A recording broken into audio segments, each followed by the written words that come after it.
fãs de basquete do Brasil e do mundo inteiro. Como estamos? Esse é o Poste Baixo NBA número 21. Estou aqui com meu amigo Maurilo Andréas, o Maurilão. E aí, Maurilão, tudo bem? Animado para falar de NBA hoje? Sempre animado, sempre com histórias, sempre com bate-papo sobre o que está acontecendo na liga. Pois é, hoje a gente vai trazer algumas coisas aí, estrelas que estão de fora e que o time melhorou, estrelas que estão voltando com um pouco menos de protagonismo no time, algumas entregando jogos bons, outros entregando jogo sim, jogo não, um pouco ainda instável. A gente vai falar do Philadelphia 76ers, vamos falar de Orlando Magic e de Atlanta Hawks e de tudo que a gente quiser, porque agora eu e o Maurelão, a gente faz o nosso bate-bola mais livre aqui. A gente vai falar de tudo isso, mas não agora. Primeiro tem a historinha do Maurelão. Temos historinha hoje, Maurilão? Temos historinha, mas hoje não é de humor nem de nada engraçadinho como os dois pés esquerdos do Benoit Benjamin. A história de hoje é sobre Charles Barkley entrando na liga, já uma estrela, ganhando dinheiro pra caramba, e no mesmo time, o Philadelphia 76ers, que Dr. J. Um dos caras mais amados na liga, um dos caras mais... Pô, foi um cara que mudou a liga, a verdade é essa. A fusão com a ABA e a NBA foi por causa do Dr. J. Então, assim, um cara sensacional. E aí o Charles Barkley entra, começa a ganhar muita grana e compra 6 carros de luxo. Aí um dia, ele mostrando os carros, o Dr. J vira para ele e fala assim, aqui, quantos você consegue dirigir de uma vez só? Aí o Charles, pô, pois é, cara, todo mundo sabe que você é o Charles Barkley, você não precisa impressionar ninguém, a carreira de jogador da NBA é curta, não sai gastando, pensa bem, você só vai dirigir um carro de uma vez, quer ter 2? Beleza, mas 6, cara, devolve esses carros e começa a pensar na sua carreira. E isso, cara, foi um puta de um conselho. Charles Barkley hoje é um dos atletas mais bem-sucedidos que tem, não só por causa do trabalho na TV, mas por causa dos investimentos que ele faz. E tudo isso porque o Dr. J, além de ser o meu primeiro ídolo da NBA e um cracaço de bola, é um cara inteligente, responsável e que ajudou a moldar a carreira de Sir Charles. Com valores interessantes, né? Eu sempre cito aqui que o Rick Rubio falou isso, que ele ficou impressionado quando alguém perguntou para ele, qual carro você dirige? E que ele falou, nossa, isso é a típica coisa que não tem nada a ver comigo da NBA, né? É. Então, realmente, eu sempre cito isso e queria convidar quem está chegando agora, quem está acompanhando a gente, para falar que a gente tem um episódio que fala muito de Dr. J, que fala da ABA, né? Então, volta aqui no nosso feed, onde quer que você esteja nos vendo, ouvindo, temos aí, né, um episódio especial sobre a história, né, dessa fusão que o Maurilão citou, da ABA com a NBA, que foi de fato muito pelo Dr. J, né, o Dr. Julius Erving. Bom, então é isso. Se você nos acompanha, deixa o like, deixa comentários, isso nos ajuda. Né? A gente está no Spotify e também na Aurelo, que é um aplicativo brasileiro de podcasts. Então você pode escolher aí a melhor forma de ouvir o Poste Baixo, beleza? E indique uma historinha que você tiver, que você acha legal também, ou sobre um jogador que você quer ouvir, que a gente pesquisa, a gente corre atrás e traz alguma coisa aí sobre o time, ou jogador, ou o que quer que você queira saber. Pois é, se você está vendo no YouTube, tem uma playlist das histórias. Não estão lá todas, mas eu estou me comprometendo. Nessa semana eu já fiz um corte até para colocar no nosso Instagram. Então vocês sabem que em casa de ferreiro, o espeto é de pau. Eu trabalho com jornalismo, eu trabalho com podcasts. Então nem sempre dá para abastecer tudo do Poste Baixo da melhor forma, mas tem a playlist aí que está sendo atualizada. Então, se você curte as historinhas do Maurilão, vai lá no nosso canal do YouTube, nas playlists, que tá tudo lá, beleza? Tudo não, mas em breve estará. Então, vamos em frente, que a melhor liga de basquete do mundo não para, né, Maurilão? Não O que para. que nós temos aí? Vamos lá. O que que você quer discutir primeiro nesse dia de hoje? Cara, eu queria falar sobre um fenômeno interessante que é a volta da relevância dos pivôs, trazida especialmente por Jokic e o Embiid. Os pivôs foram durante muito tempo, pô, a marca da NBA. A gente fala de Kareem, a gente fala de Will Chamberlain, a gente fala de Bill Russell. Esses caras eram a cara da NBA. Na década de 80 a gente fala de Pat Ewing, depois a gente fala de Shaquille O'Neal, a gente fala de Hakeem Olajuwon. Então, assim, com o Jordan, de Jordan para cá, isso começa a mudar. Você começa a ter Jordan, Kobe, quer dizer, não é que não existisse guardas sensacionais, claro que existia, mas os O pivôs Shaq é eram... um ponto fora da curva, né? Shaq e Exato. Almin são pontos fora da curva. Mas mesmo o Yao Ming não era um cara que os times temiam o Yao Ming, ou que se preparavam para jogar contra o Yao Ming, até pelas questões de saúde dele. Mas o Shaq, sim, o Shaq era um cara temido. De lá para cá, os pivôs foram perdendo espaço. Tanto que, se você lembrar as últimas seleções americanas, a maior dificuldade deles era de ter pivô. Volta e meia, é claro, você tinha um Anthony Davis, você tinha um cara ou outro, mas não era uma liga de pivôs. E isso agora parece que está mudando um pouquinho. E mudando um pouquinho por causa de Jokic, por causa de Wemby e pelo novo papel dos pivôs, cara. Os pivôs hoje não são aqueles caras de dentro do garrafão, da giradinha, da enterrada. Quer dizer, são isso também. Mas são também o cara que sai para arremessar de três, o cara que é difícil de marcar lá dentro. E isso foi mudando o jogo e eu acho que nós estamos prestes a ver uma nova onda de pivôs aí, com outro tipo de habilidade, ganhando destaque. Se a gente for olhar hoje, o Giannis não é um pivô porque jogava ao lado do Brook Lopes, hoje joga ao lado do Miles Turner, mas tem altura de pivô, né? Então, assim, esses caras com mais de 2 metros e 15, 2 metros e 16 vão começar, na minha opinião, a voltar a gostar de jogar de pivô. Não vão querer mais jogar na posição 4. Vão entender que a posição 5 é muito valorizada e que, para mim, está vindo aí uma ressurreição do pivô enquanto estrela da NBA. É legal isso que você está falando, porque até em times que a gente já tem falado aqui, feito uma análise assim, de estão propondo um modo de jogar mais moderno, né? Eu cito aqui o Portland Trail Blazers, do nosso querido Thiago Splitter, o primeiro técnico brasileiro na NBA, que tem o Donovan Clingan, por exemplo, que é um pivô muito alto e tal, muito eficiente, mas que tem um estilo totalmente diferente, mais móvel, né? O Portland, assim como o Miami Heat também tem feito uma estratégia de usar o menos o pick and roll clássico, né? Onde o armador vem com a bola e o pivô segura ali para trocar os matchups, né? Para às vezes pegar ali o armador poder ter mais facilidade de passar um cara alto ou de passar um cara mais cintura dura, digamos assim. E isso está transformando mesmo, isso que o Marulão falou, né? A forma dos pivôs jogarem. Então, o pivô tem que fazer ali o chamado pick and pop, né? Onde ele vai para o bloqueio e depois sai para fazer a bola de três, né? Tem o falso bloqueio, muitas vezes, onde o pivô se coloca ali na hora que o cara sente que ele vai perder, vai tomar o bloqueio, o pivô já sai, né, ou já abre, ou volta mesmo para a linha de três. Então, são várias as formas que estão sendo utilizadas nesse novo basquete da NBA, né? O próprio OKC, que está sendo o líder isolado aí, imbatível, só perdeu um jogo até agora para o Portland, né?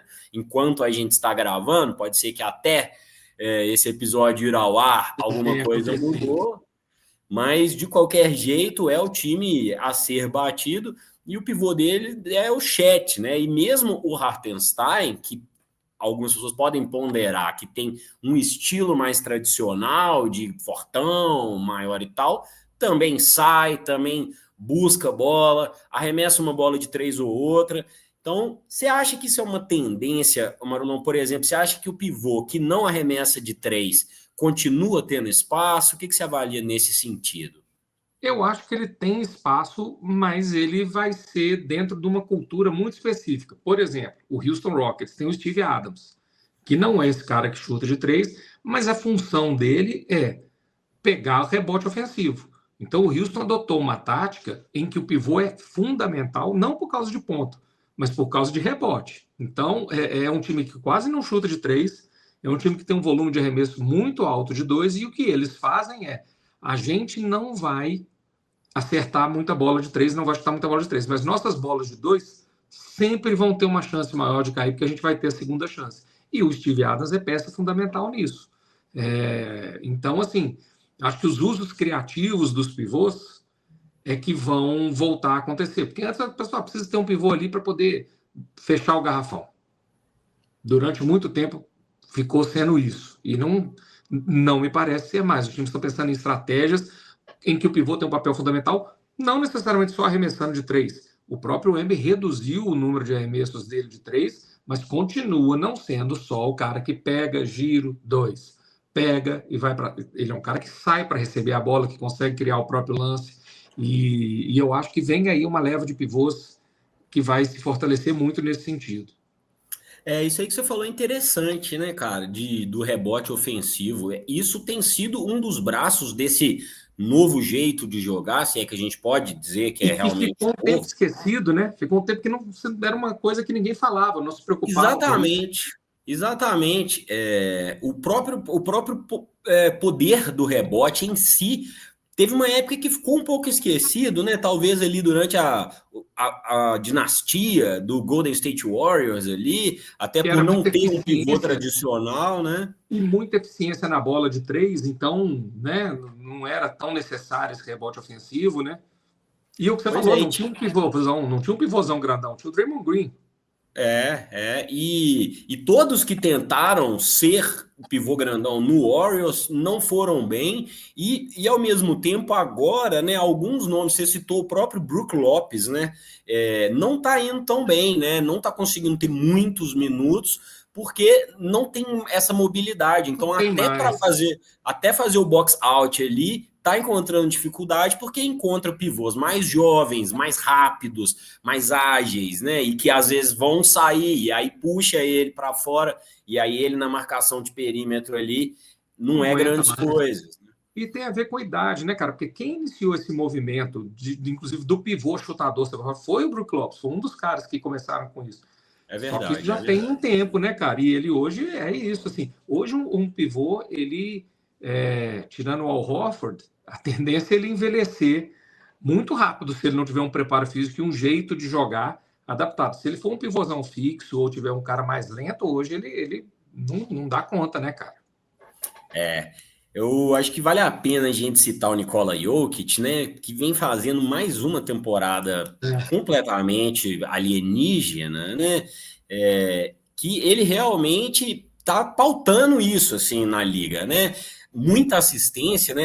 Quando eu te falei o negócio da bola de 3, era um pouco nisso também que eu tava pensando, assim. O pivô, ele tem que dar muita assistência, é uma coisa que, por exemplo, o Steven Adams faz bem, né? Ele tem uma Muito visão bem. de jogo legal, joga. O próprio DeAndre Ayton, né, que a gente se perguntava se ele ia conseguir participar de uma forma mais móvel e tudo, mas o Jokic é o primor nisso, né, uma capacidade muito grande de encontrar espaços, né, um pequeno Luka Doncic dos passes dentro daquele homem gigantesco ali no seu garrafão, e É. e ele não parece, mas ele tem uma mobilidade, né? Uma Tem. coisa muito interessante. Ele faz uma espécie de floater, consegue fazer, né, até dentro do skyhook ali, que ele coloca também, e tem bola de 3. Ele realmente é muito completo, né?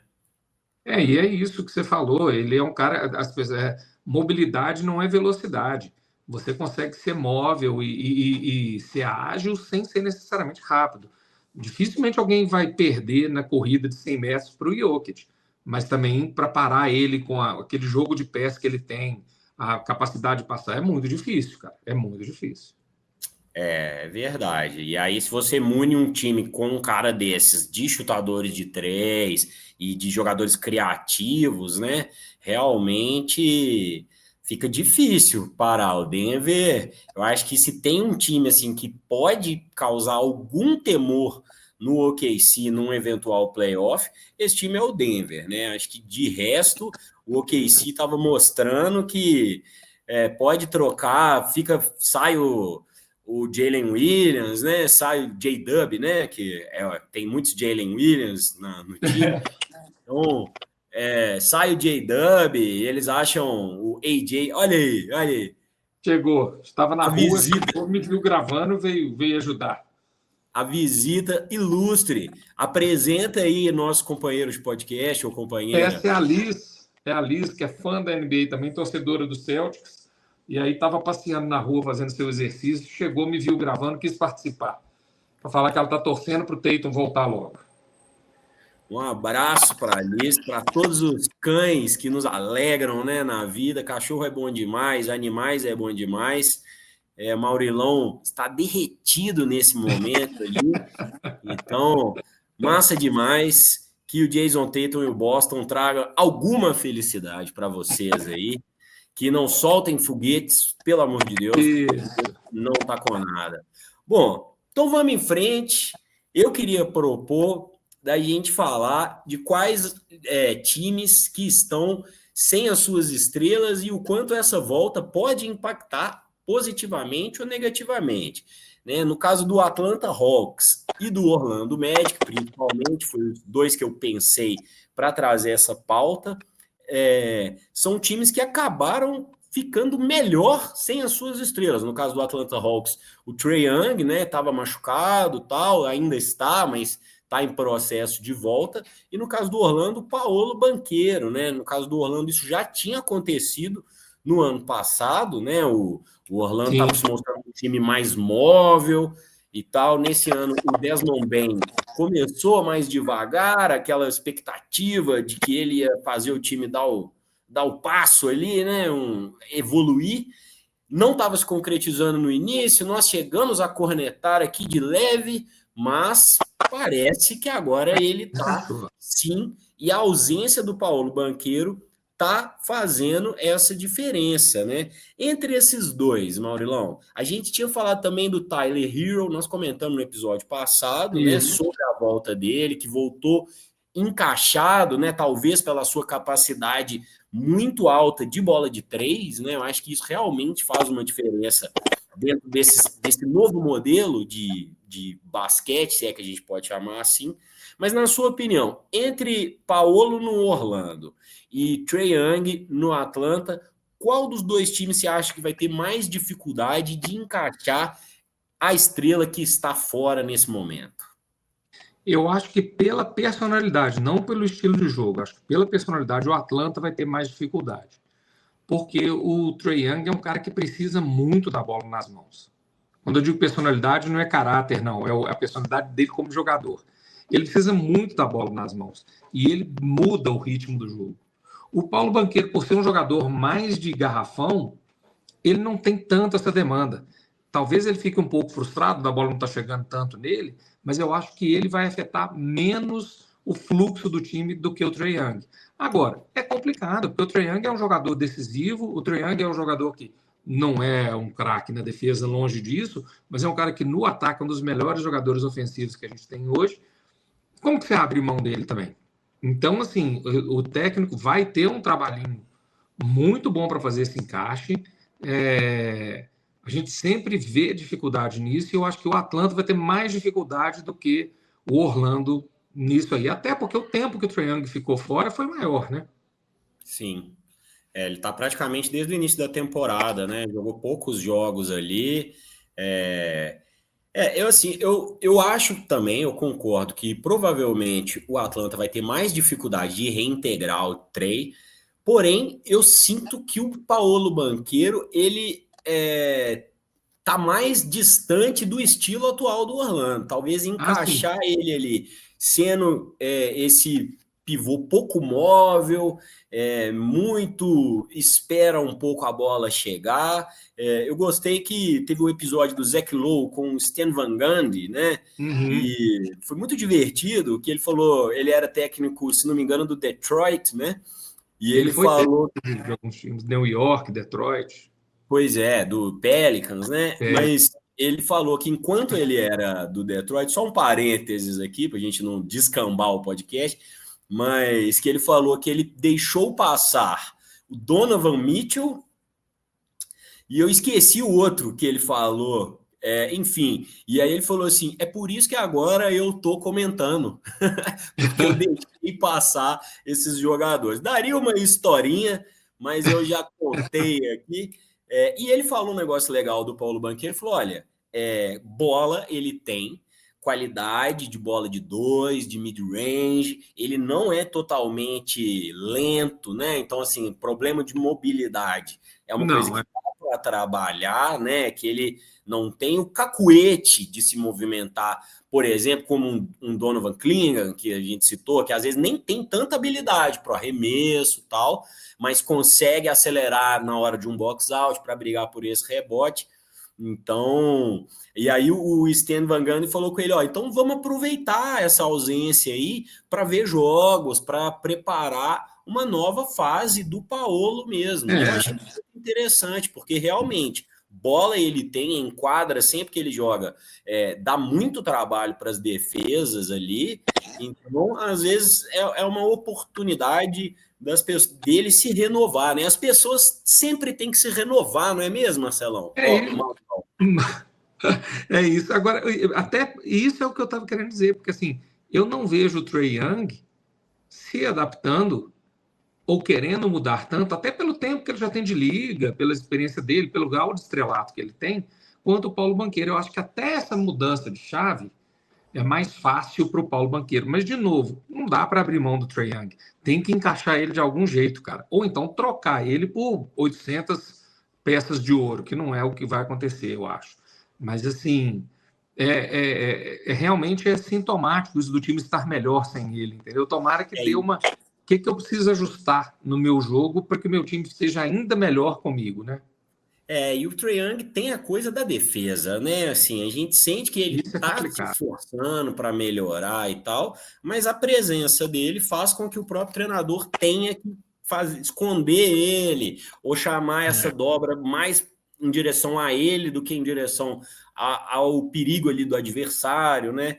Então, realmente, acho que, especialmente na defesa, o Paolo vai ser menos problemático para encaixar nesse novo Orlando do que no novo Atlanta. Até porque o novo Atlanta é muito novo mesmo, né? Sim, temos essa lógica do Jalen Johnson levar mais a bola, tem ali o jeito do Porzingis, né? Jogar que é mais móvel, já era assim em todos os times que passou, especialmente no Boston Celtics, né? Ele criou ali um mecanismo muito rápido ali na posição, né? Então, realmente encaixar o Trae ali pode ter que passar por outras coisas, realmente, igual você falou, ter menos a bola na mão, talvez até participar de menos minutos. E com relação à troca, eu estaria muito preocupado, inclusive se eu fosse o Trae Young, porque, como a gente sempre fala aqui, quase todo episódio, tá difícil encaixar armadores na liga de hoje, né? Tem armadores, vamos pensar, o De'Aaron Fox saiu por baixo um pouco do Sacramento Kings. Então, assim, bons armadores já não estão tendo essa facilidade. Claro, tem times que estão sentindo falta. Por exemplo, um Dallas. Acho que um Dallas cairia bem um Trae Young agora para poder fazer alguma coisa, né? Tem outros times aí que poderia, né? Que especialmente essa capacidade ofensiva dele de criação, foi o líder de assistências da liga durante muito tempo. Então, isso é bem-vindo para alguns times da NBA. Porém, encaixar armadores, especialmente em times que estão brigando lá em cima, é muito difícil. Bem difícil, né? Quase inimaginável a gente pensar, se a gente traçar aqui 5 times que podem brigar pelo título ali, OKC, Denver, aí você pensa o que? O Lakers e do leste... Houston, do leste talvez o Detroit, o New York, até o Cleveland, né? É difícil, cara. Todos já têm ali o seu Detroit, ali, Detroit, né? New York e Cleveland, você vai mexer com Mitchell, Brunson e Cunningham. Acabou, não tem conversa. No caso do Cleveland, você poderia até colocar o Donovan Mitchell na 2, que é mais a dele mesmo, apesar dele ficar muito com a bola e tal. Mas ele fica muito com a bola porque o Darius Garland está sempre machucado. Exatamente. Esse é o negócio. E aí, desculpa, me leva a uma questão que eu quero ver com você. Joga. O Trae Young ficou muito tempo fora. O Paulo Banchero ficou muito tempo fora. Você se prepara para jogar sem ele.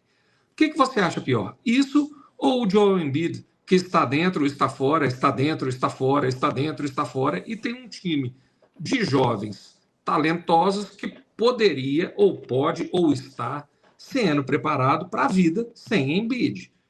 O que você preferiria? Um cara que você consegue contar com ele a cada 4 jogos, ou um cara que você vai ficar 30 jogos sem ele e depois ele tenta voltar?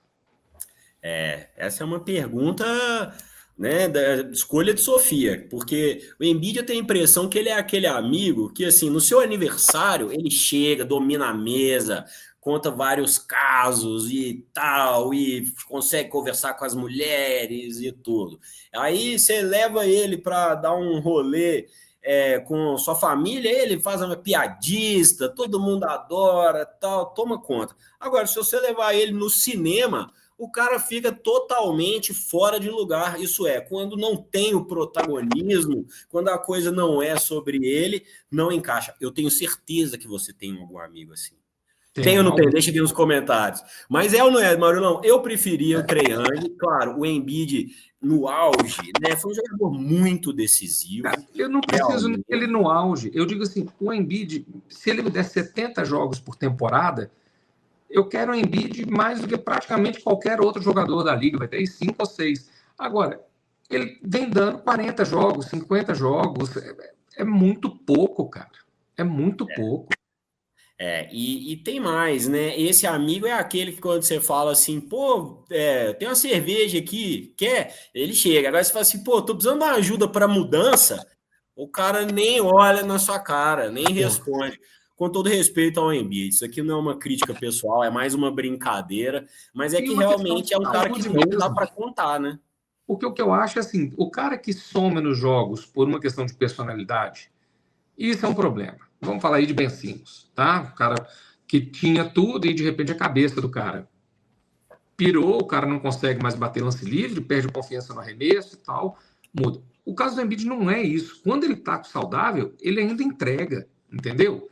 A questão, e aí é o seguinte, até que ponto isso é falta de condicionamento, é um descompromisso com cuidado, e até que ponto que é algo inevitável.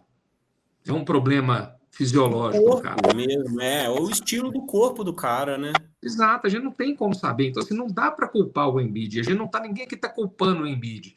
Mas dá para dizer que eu prefiro ficar sem esse cara no meu time. Para poder desenvolver Maxi, para poder desenvolver VJ Edcomb, para poder desenvolver o time inteiro. Jared McCain, né? Jared McCain, entendeu? Então, assim, ou então eu quero sabendo que eu vou ter o Embiid por 60 jogos. Porque aí eu me preparo para quando eu for jogar com ele, quantos minutos ele vai jogar em quarto. Entendeu? Ele vai jogar 10 minutos no primeiro quarto, no segundo ele joga um minuto só, no terceiro quarto ele joga 5 e no quarto quarto ele joga inteiro.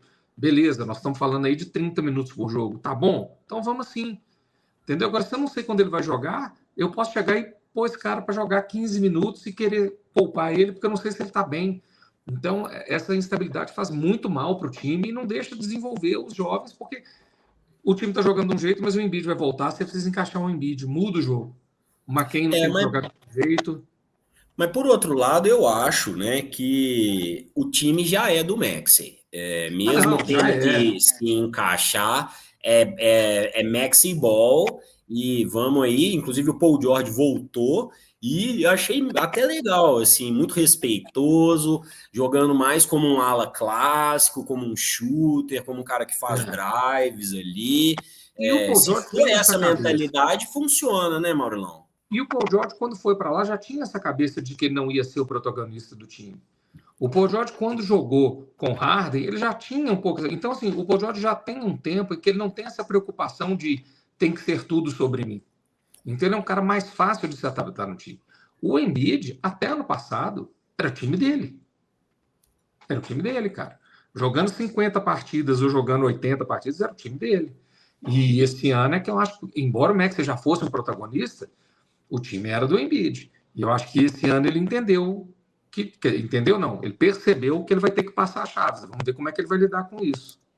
E aí fica aqui uma oportunidade para a gente elogiar a temporada do Tyrese Maxey, né? Que cara tá jogando, já vem de uns anos muito bem, mas que cara que tá jogando o redondo da bola mesmo. É um Luka Doncic do Philadelphia ali, claro, até com algumas coisas de diferente, mais A rápido e velocidade tal. dele é um negócio E impressionante. decisivo demais, né? Capacidade de infiltrar, de arrumar passes incríveis, pontua muito. Então, assim, esse E Fila até tá essa até animando, velocidade, né? tá? E até essa velocidade contrasta com o Embiid, entendeu? De É novo, isso. não é que o Embiid é ruim, mas é que o estilo dos dois não me parece ser complementar, entendeu? E é ruim eu falar isso, porque, de novo, assim, o Embiid foi um cara que ganhou MVP por mérito, foi um cara que tem feito temporadas incríveis, mas que nos 2 últimos anos, cara, você não conta com ele. Sei lá. É isso. O Nick Nurse está montando um time aí jovem, né? A gente citou aqui alguns dos talentos aí, né? O Jared McCain, o Maxey já nem é mais uma esperança, já é É uma totalmente uma estrela da liga. realidade, né? Pois é.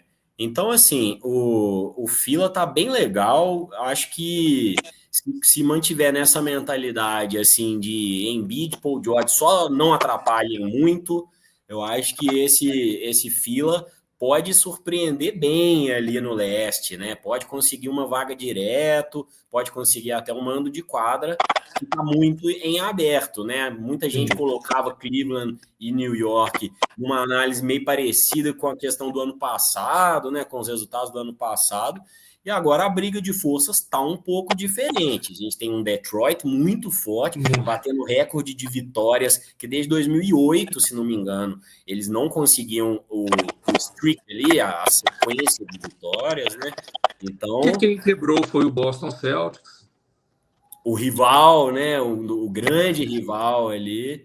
Acho que, então tá, já que é a minha vez agora, ou não, é a sua vez? É a Não, minha é a vez. sua vez. É, Não, eu que propus a ausência, a gente tá até agora nessa, porque a é gente verdade. expandiu. Então vai lá.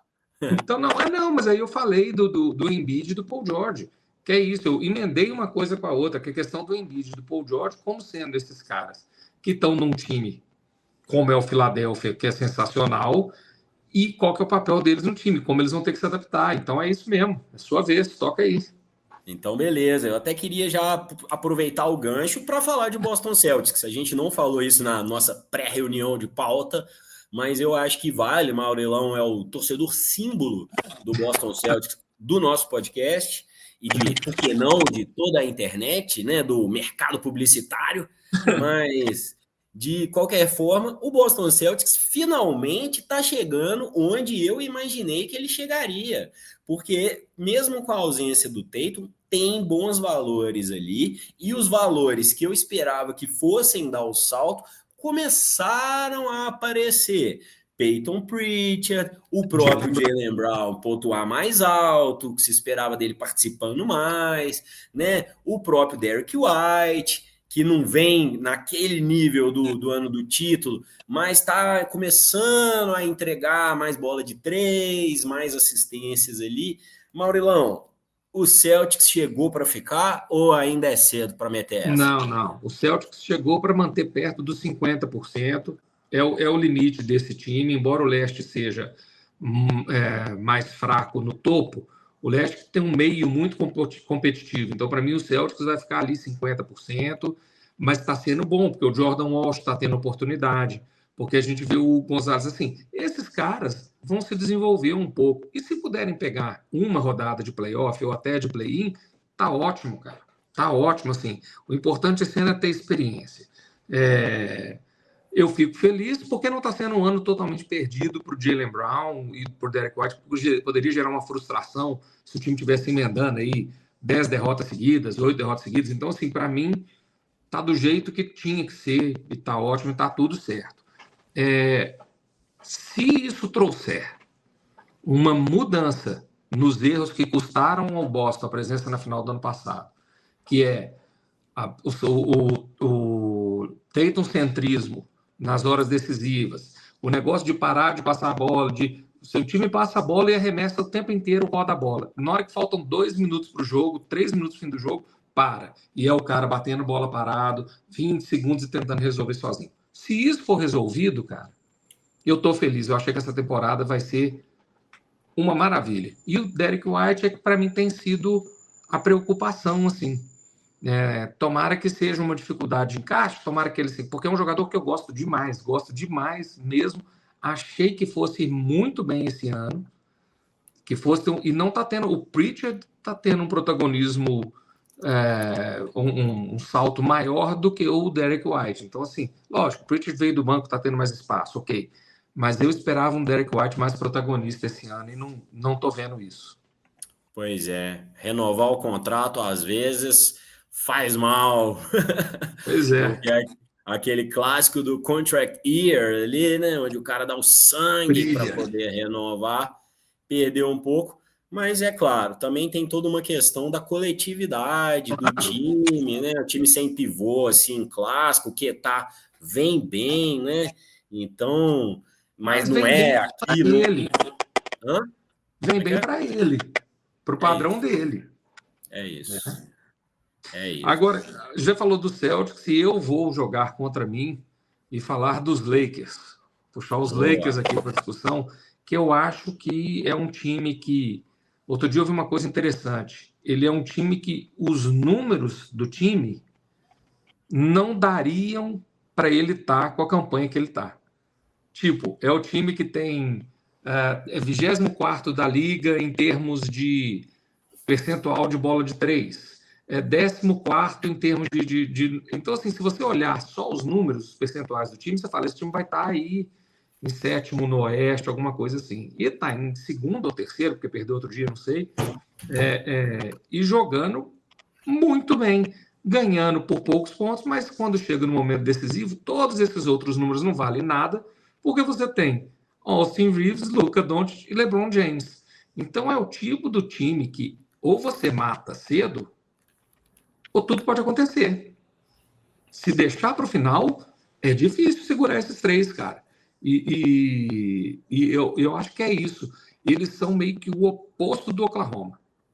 No sentido de que o Oklahoma, precisa construir a vantagem, ele vai segurar, ele vai manter aquilo ali, ele é constante, ele é regular, ele tem... E o Lakers é o time que vai... Se você deixar ele perto, no final é uma explosão, imprevisibilidade, talento e tal. Acho que numa série de 7 jogos, isso pode ser um problema para eles. Mas nós estamos longe de uma série de 7 jogos. Querem ver os caras jogar e estão jogando muito bem, entendeu? É isso, né? O LeBron ficou fora um tempo. Fico muito feliz de conseguir ainda falar de LeBron, né? Claro, não estou aqui decretando fim de nada, mas realmente a gente fica preocupado e tal, dele pelo menos não está no mesmo nível.